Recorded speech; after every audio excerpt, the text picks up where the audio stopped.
The car slows to a crawl outside the Iranian embassy on Prince's Gate, and for 3 seconds, the woman behind the wheel stops breathing. She can feel the weight of the camera hidden in her bag, still warm from the last round of photographs. Through the windshield, she watches 2 men in dark coats standing near the embassy entrance, their eyes scanning every vehicle that passes. One of them steps toward the curb. His hand moves to his jacket pocket. She knows what happens if they stop her. No diplomatic immunity, no extraction team waiting around the corner, just a room with no windows, questions she cannot answer, and a body that will never be found. The Israeli intelligence officer tightens her grip on the steering wheel and does the one thing her training told her never to do in this situation. She makes eye contact. The man's eyes lock onto hers. He takes another step forward. Her mind races through the options. Drive away and confirm their suspicion, stay still and invite inspection. Smile and risk looking rehearsed. Every choice is a trap. Every second that passes makes the next move harder to sell. This is not how operations are supposed to unfold. This is the edge of the cliff, where preparation ends and pure survival instinct takes over. But she is not here by accident, and neither are the men watching her. For months, a hidden war has been playing out on the streets of London, invisible to everyone except the people fighting it. Hezbollah has been running surveillance operations across the city, mapping targets, tracking movements, building kill lists, and Israeli intelligence has been watching them do it. What brought this woman to this moment, staring down an enemy operative in the heart of one of the world's safest capitals? How did a covert surveillance war between 2 of the most dangerous organizations on Earth end up unfolding in plain sight, on British soil, with British citizens caught in the crossfire? And what kind of intelligence operation would risk exposure in a foreign ally's capital just to prove a single, terrifying point? This is the story of how Mossad turned London into a trap, and how one carefully executed counterintelligence mission exposed an enemy network that had been hiding in Europe's shadows for years. To understand why Israeli intelligence was running high-risk surveillance operations in London, you have to go back to 2012. Hezbollah was no longer just a militia operating out of southern Lebanon. It had become a global organization with networks spanning Europe, Africa, South America, and Southeast Asia, and its mission had expanded far beyond fighting Israel on the Lebanese border. Hezbollah's External Operations Unit, known as Unit 133, had one job: prepare for attacks against Israeli and Jewish targets anywhere in the world. These were not spontaneous acts of violence. They were planned, methodical, and designed to be activated on command. Hezbollah operatives would spend years in a city, living under cover, building surveillance files, and pre-positioning resources. When the order came, they would strike. London was a priority target. It had a large Jewish community, multiple Israeli diplomatic facilities, and a constant flow of Israeli business people and tourists. It was also a city where Hezbollah could operate with relative freedom. British intelligence was focused on counterterrorism threats from al-Qaeda and emerging ISIS networks. Hezbollah, despite being a designated terrorist organization, was seen as a regional player, not an immediate danger to the UK. That assumption was wrong. By 2013, Hezbollah operatives were actively surveilling Jewish community centers, synagogues, and Israeli-linked businesses across London. They were photographing security layouts, timing guard shifts, and mapping escape routes. They were not planning protests or propaganda campaigns. They were preparing for mass casualty attacks. Israeli intelligence had been tracking these activities through signals intercepts and human sources inside Hezbollah, but tracking is not the same as stopping. Mossad needed proof that could be shown to British authorities, proof that would force them to take action. And that meant getting close enough to document what Hezbollah operatives were doing without being detected. The problem was jurisdictional and political. Israel could not simply run covert operations inside the UK without permission. Britain was an ally, but it was also a sovereign nation with its own laws and intelligence services. Any Israeli operation on British soil had to be conducted with extreme caution. If Mossad got caught, it would create a diplomatic crisis. If Hezbollah got tipped off, the network would disappear. So Mossad made a calculated decision. They would run a quiet, high-precision surveillance operation in London, targeting known Hezbollah operatives and gathering evidence of their activities. The mission would be small, controlled, and designed to stay invisible until the moment they wanted it exposed. The operation began with recruitment. Mossad needed operatives who could blend into London without raising suspicion. That meant people who spoke fluent English, understood British culture, and could maintain a cover identity under pressure. Some were Israeli citizens who had lived abroad. Others were dual nationals with legitimate reasons to be in the UK. All of them were experienced in surveillance and counterintelligence work. The team was built around a simple principle: nobody operates alone, and nobody knows more than they need to. Each operative was given a specific role. Some handled surveillance, others managed logistics, safe houses, and communications. A small group focused on technical work, installing tracking devices and monitoring digital communications. Cover identities were carefully constructed. Operatives posed as students, business people, and tourists.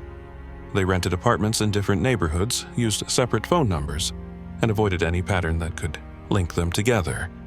They traveled on legitimate passports and maintained real social media profiles. If British intelligence ran a background check, everything would appear normal. The target list was narrow. Mossad was not trying to map every Hezbollah supporter in London. They were focused on a small number of operatives who were actively conducting surveillance and pre-operational planning. These were the people taking photographs of Jewish schools, timing the routes of community leaders, and storing intelligence in preparation for future attacks. The challenge was following these operatives without being detected. Hezbollah's External Operations Unit was trained in counter-surveillance. They knew how to spot a tail, how to test whether they were being watched, and how to disappear if they sensed danger. So Mossad's team had to operate at a distance, using a mix of physical surveillance, electronic tracking, and pattern analysis. One operative would follow a target for 3 blocks, then hand off to another. A third would observe from a fixed position, recording movements and interactions. A fourth would analyze the data later, looking for patterns that revealed the target's real intentions. It was slow, meticulous work, but it was the only way to stay invisible. And then there was the technical side. Mossad needed to know what the Hezbollah operatives were communicating, where they were storing their surveillance files, and who they were reporting to. That meant deploying tracking devices on vehicles, intercepting digital communications, and in some cases gaining access to physical locations where documents were stored. Every step raised the risk of exposure. Every device planted was a potential point of failure. Every intercepted message was a chance that Hezbollah would realize they were being watched. But Mossad's team moved forward, piece by piece, building a case that would be impossible to ignore. For months, the operation ran in near-perfect silence. Mossad's team tracked Hezbollah operatives as they moved through London, photographing Jewish community sites, testing security responses, and meeting with handlers. The intelligence was damning. These were not casual observations. They were detailed reconnaissance reports, complete with maps, photographs, and tactical assessments. One Hezbollah operative was observed conducting repeated surveillance of a Jewish school in North London. He photographed entry points, noted the timing of student drop-offs, and sketched the layout of nearby streets. Another operative focused on a synagogue in the city center, documenting security cameras, guard rotations, and the locations of emergency exits. But the most dangerous discovery came when Mossad identified a storage location. One of the Hezbollah operatives was using a residential property in northwest London as a safe house. Inside, he was keeping physical copies of surveillance reports, photographs, and handwritten notes. This was not digital intelligence that could be deleted with a keystroke. This was physical evidence, stored in a way that suggested it was being prepared for an operational handoff. Mossad's team faced a decision. They could continue observing, gathering more intelligence and mapping the full network. Or they could act now, securing the evidence before it was moved or destroyed. The risk of waiting was that Hezbollah might relocate the files or activate an attack. The risk of acting was that it would expose the operation and alert the entire network. The decision was made at the highest levels of Israeli intelligence. They would coordinate with British authorities, share what they had discovered, and allow MI5 to conduct the raid. It was a calculated move. By bringing the British into the operation, Mossad could ensure that the evidence was seized legally and that Hezbollah's network in London would be dismantled by local law enforcement. But there was a complication. Hezbollah had started to suspect something was wrong. One of their operatives reported feeling followed. Another noticed that a vehicle he had been using was showing signs of tampering. The network was on edge, and if they sensed a larger threat, they would scatter. Mossad's team had to move carefully. They increased their distance, relying more on technical surveillance and less on physical tails. They fed intelligence to MI5 in stages, giving British authorities time to build their own case without rushing into a premature raid, and they prepared for the possibility that Hezbollah would try to destroy evidence the moment they realized they were compromised. The tension reached its peak in June 2015.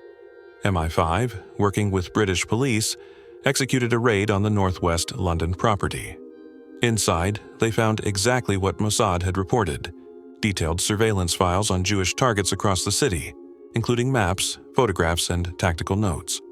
The files contained enough information to plan multiple attacks, each one designed to maximize casualties and create widespread panic. The discovery sent shockwaves through British intelligence. For years, Hezbollah had been operating in London, preparing for violence, and nobody had stopped them. The evidence was so extensive that it could not be dismissed as a rogue operation or a misunderstanding. This was a coordinated, methodical effort by a terrorist organization to pre-position resources for future attacks on British soil.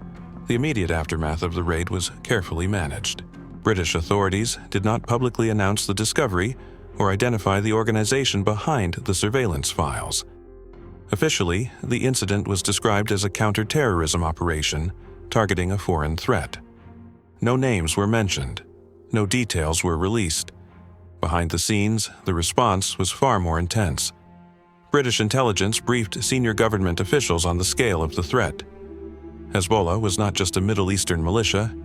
It was a global organization with the capability to conduct attacks in Europe, and it had been operating in London with alarming sophistication. The question was what to do next. Britain had a complicated relationship with Hezbollah. The organization was designated as a terrorist group, but only its military wing was banned under UK law. Its political wing was still allowed to operate, a distinction that many intelligence officials found absurd. How could you separate a group's political activities from its terrorist operations when they were controlled by the same leadership? The discovery of the surveillance files put pressure on the British government to take a harder line. But there were political considerations. Britain had diplomatic and economic interests in Lebanon. It also had concerns about how a crackdown on Hezbollah would be perceived in certain communities within the UK. The decision-making process was slow, cautious, and heavily influenced by fears of unintended consequences. For Mossad, the operation had achieved its primary objective. The surveillance network had been exposed, the evidence had been secured, and British authorities were now fully aware of the threat. But there was frustration as well. The public was still in the dark. Hezbollah's broader network in Europe remained intact, and the political will to take decisive action was uncertain. It would take 4 more years before Britain fully proscribed Hezbollah as a terrorist organization, banning both its military and political wings. The 2015 discovery played a significant role in that decision, but it was not the only factor. Additional intelligence, pressure from allies, and shifting political dynamics all contributed to the eventual policy change. For the operatives who had run the mission, the delayed response was a reminder of the limits of intelligence work. You can gather the evidence, you can expose the threat, but you cannot control what happens next. Governments move slowly, and political considerations often outweigh security concerns. Still, the operation had lasting effects. Hezbollah's activities in London were disrupted. Key operatives were identified and monitored. The organization's confidence in operating freely in Europe was shaken, and the intelligence sharing between Israel and Britain on Hezbollah-related threats improved significantly. The exposure of Hezbollah's surveillance network in London revealed something that many people preferred not to think about.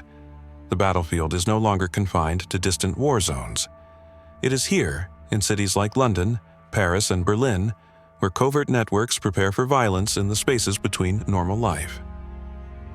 This operation raised fundamental questions about sovereignty, security, and the ethics of covert action. When a foreign intelligence agency conducts surveillance on your soil, even against a legitimate threat, it challenges the principle of national control. Mossad operated in London because British authorities were not fully aware of what Hezbollah was doing, but that also meant Israel was making unilateral decisions about security operations inside an ally's territory. Was it justified? The evidence suggests yes.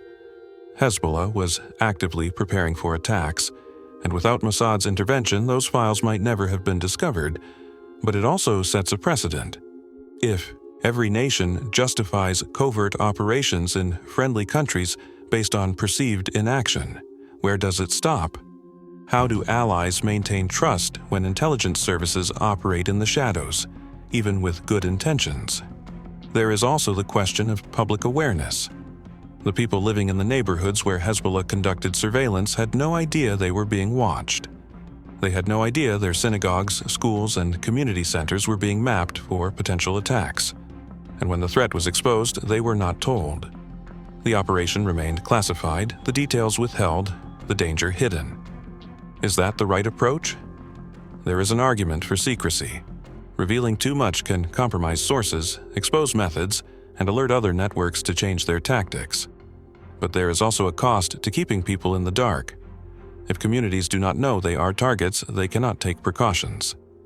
If the public does not understand the scale of the threat, political pressure to act remains weak. And then there is the broader question of preemptive intelligence operations. Hezbollah had not yet carried out an attack in London. The surveillance files were preparation, not execution. But the intent was clear and the capability was real. At what point does preparation justify intervention? How much evidence is enough to act before people die? These are not abstract questions. They are decisions that intelligence agencies make every day in cities around the world with incomplete information and uncertain outcomes.